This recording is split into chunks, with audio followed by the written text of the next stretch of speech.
But the thing with Joe, yeah, is I don't know that we have a lot to talk about because of my idea of what he's done to comedy. Sure. And I don't think it's great. I think that it's tribalized, and I think that he's created a sort of army of people that think they know comedy, but they only know a specific thing, and what they think is good is not necessarily good. It may be what they're like. So it seems that Marc Maron has reignited his decades-long beef with Joe Rogan and his group of comedic assassins, as he just called them out on 2 separate podcasts in the span of a week. And Marc Maron's not just going after these guys because he doesn't like them. As he puts it, he has reasonable criticism for them. It's reasonable criticism. Reasonable criticism. Yeah. Like in his most recent special, Panicked, Marc actually spends a good portion of time calling out the anti-woke comedy scene that Rogan's forged in Austin, criticizing them for normalizing slurs, punching down at marginalized groups, and overall platforming dangerous ideas. Pterodactyl arms? You supposed to put that nigga on the grill. He ain't even supposed to live. And if you haven't seen it already, I highly recommend you go watch that entire special. But to give you an idea of what he talks about in that special, here's him poking fun at the idea of Theo Von having Adolf Hitler on his podcast, and what exactly that would sound like. I think if Hitler were alive today, he'd probably appear on Theo Von's podcast. And Theo would be like, see, y'all did a lot of meth, right? I mean, all the Nazis were all fucked up on meth, right, Hitler? That shit'll make you crazy, dog. I did some meth once. I was up for 3 days, and then I ate a live bird. No shit, Hitler, a live bird, bro. Hey, Hitler, you probably didn't even hate the Jews. That was just the meth making you crazy, dog. So now he's on a podcast press tour for that new special, and he's sent shots left and right at the entire Rogansphere. Like in this recent Bad Friends episode, he goes at Rogan in a pretty hilarious and major way, roasting him for leading an army of enlightened meatheads, and predicting that they'll run out of material pretty quickly, since the majority of jokes that they tell are pretty surface-level jabs at marginalized groups that they've completely beaten into the ground. Like if you know anything about this Rogan era of comedy, you'd know that they do this quite frequently. Like to this day, they're probably still making COVID-19 jokes. And Marc Maron considers this shtick to be hack. But yeah, me and who else? Rogan. Okay. Who's that? Joe Rogan. Joseph Rogan? Yeah, he's out of Texas. Oh, Texas. Got it. Yeah. I got it. Got it. Yeah. You love Austin, don't you? He's running half the planet out of Texas. Yeah. He's got a tight hold on the enlightened meatheads. Dude, Maron's disdain. It's not disdain. It's reasonable criticism. Reasonable criticism. Yeah. When was the last time you spoke with him? I don't know. That's a good question. I guess it would have been at the store. I never talked to him in Austin. I don't go into the club. I don't really think I'm on his radar. So something tells me you are. Oh yeah. Yeah, something. Something tells me you are. I don't. It's weird that you get lumped into a certain thing, and maybe it's my assumption that his army of healthy fellas. Is that their title?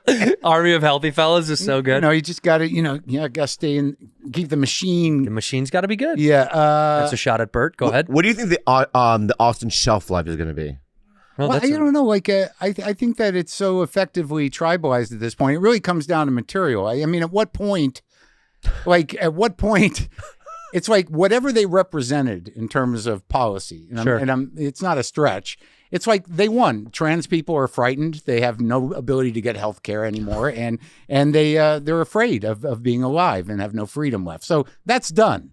When do you stop with the jokes? When do you stop with the jokes? And like immigrants. Okay, well, they're being ripped away from their homes. And they're all terrified. And okay, so that's done. When do you stop with the jokes? Right. I mean, it's one thing to pick on the vulnerable and the marginalized, but I mean, they're down. Yeah. I mean, like, they're down. Why do you got to keep hitting them unless you're a hack? Now, there's a question. Wow, Mark. He comes in swinging. Yeah. Another issue that Marc has with Joe Rogan was one that Marc's had a problem with since the early 90s, which is that comedy is supposed to be for the quote-unquote sensitive weirdos, not necessarily for the high school locker room bullies that Joe Rogan's ushered in. And even though I don't fully agree with this stance, since to me, if you're funny, you're funny, it is a stance that I've seen other comics take, like when Tim Dillon was calling out Brendan Schaub right after he released his insult of a comedy special, Gringo Poppy. When I watch Brendan do that, it's like I go, here's a big, tough guy who I should just see in a Ferrari, and he should be able to rip people's faces off with his catcher mid-hands. And I see him running around the stage going, oh. I go, you're gay now. You've become gay. Why are you gay? He was a fucking knight. He was a knight. He's a knight. And now he's a jester. Now he's gay. He's a gay jester. He's a gay man. He's a fully gay man. When you watch the special, he's like, woo!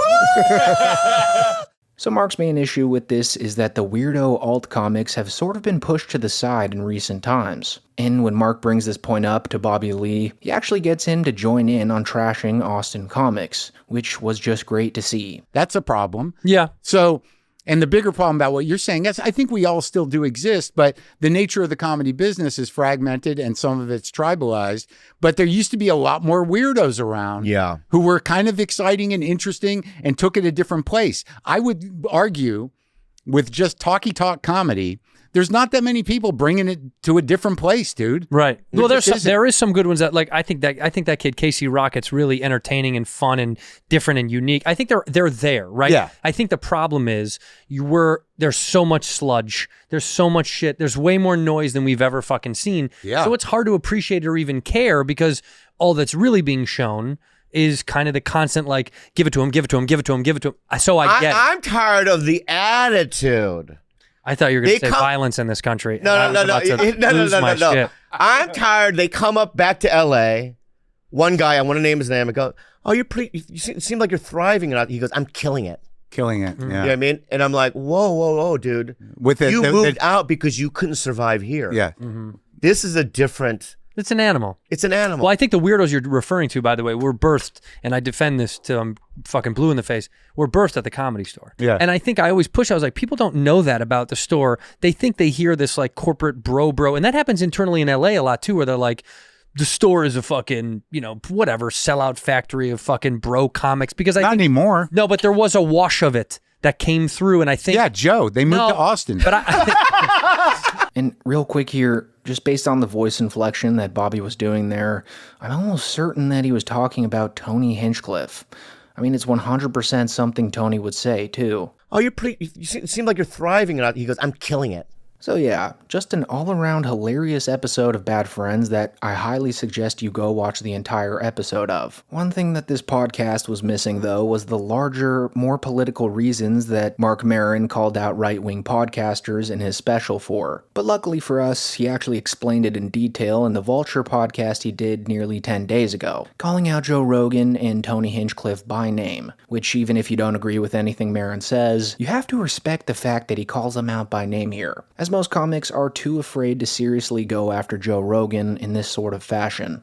But anyways, in this podcast, Marc Maron explains that he's going after these guys because they essentially sided with Trump solely because he was more pro-speech than the other option. But now that he's in office and has acted on these policies, it's almost as if they're acting shocked that he's doing anything like that. I mean, just the other day, Andrew Schultz posted this screenshot to his story reacting to the Trump administration not mandating IVF care. I mean, this sort of thing is happening every day in the Roganverse at this point, and Marc touches on that in this Vulture podcast. Well, and, Rogan and Hinchcliffe and, just a lot of these people just locked into this anti-woke thing. But now, the government, which is for all practical, good intents and purposes, is an authoritarian government, and we have a fairly dominant fascistic culture. Yeah. So they're using the same language, which is anti-woke, to dismantle all progressive institutions. And, whether you like it or not, or whether that's not what you signed up for, you tied yourself to that horse, right? Yeah. And it's not even a matter of unforgivable. It just is what it is. So you can backpedal all you want, but this is the reality, is that, democracy was squashed because of, the policy now of using anti-woke to dismantle the liberal democratic state is something you didn't shut up about. Yeah. Yeah, maybe it wasn't the same thing. Well, I just wanted to say the art. Yeah, so that's who I'm talking about. And look, I think a lot of them were just like wanted to land on the side where they could earn a living. It's challenging. For years, Joe Rogan has acted like the small guy that the media likes to pile on top of, as if he was the victim, just because he wasn't allowed to make jokes about marginalized groups. But now that they've sort of won that small victory with Trump, they can't play the victim card anymore. Also, in this next clip, Marc plainly states again that whenever a Rogan guy makes a joke punching down at trans or gay people, or anything of that nature, that it's simply just hack, and it's only offensive because of how unfunny it is. And in that thing, it's at a point now where it's like you don't have the victim position anymore. You have the dominant position. So why keep kicking? Because it's hackneyed.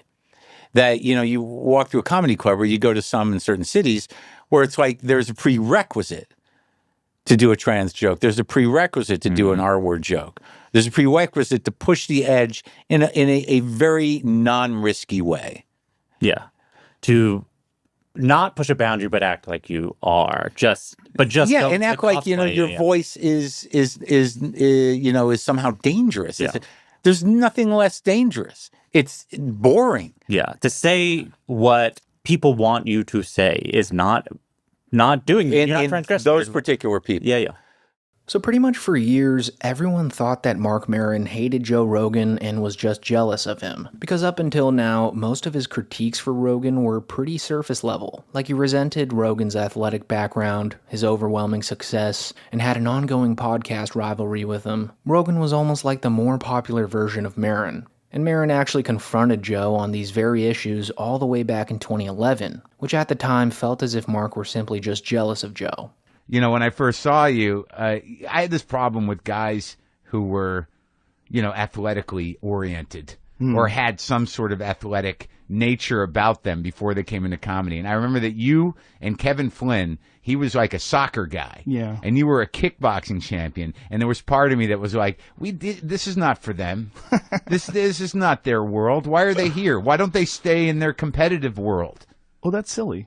Well, of course it's silly. But you were sort of a cocky fuck then, weren't you? I don't know. First of all, if you're not around someone like that and all of a sudden you're around some guy and you hear this guy's a martial arts champion and now he's doing comedy, yeah, I would probably feel the same thing. Like, this is this fucking guy invading our spot and ruining our vibe.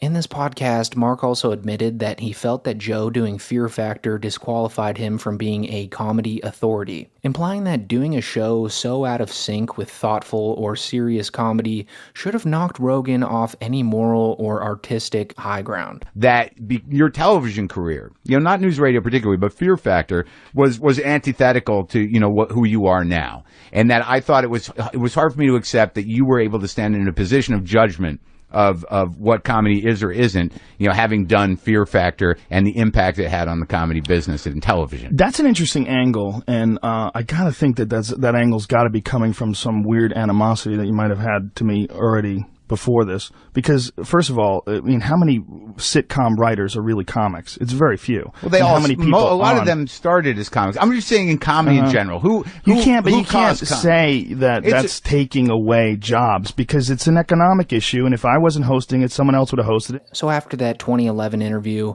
a lot of fans of the podcast came to the conclusion that Marc was just jealous of Joe. But now, fast forward to 2025, and it almost seems like Marc's criticisms of Joe are becoming more valid by the day. And now, instead of having animosity or disdain for Joe, Marc labels it as reasonable criticism. So at the end of the day, whether you think Marc Maron is bitter or just finally saying what a lot of comics won't, his beef with Joe Rogan has taken a new level of depth. Like it started as a personal rivalry, but now it's evolved into this broader cultural clash, with both these guys representing two very different versions of what comedy should be. But anyways, with that being said, that's pretty much it for the video. Thank you so much for watching, and make sure to like, subscribe, and comment down below what your thoughts are on this entire thing.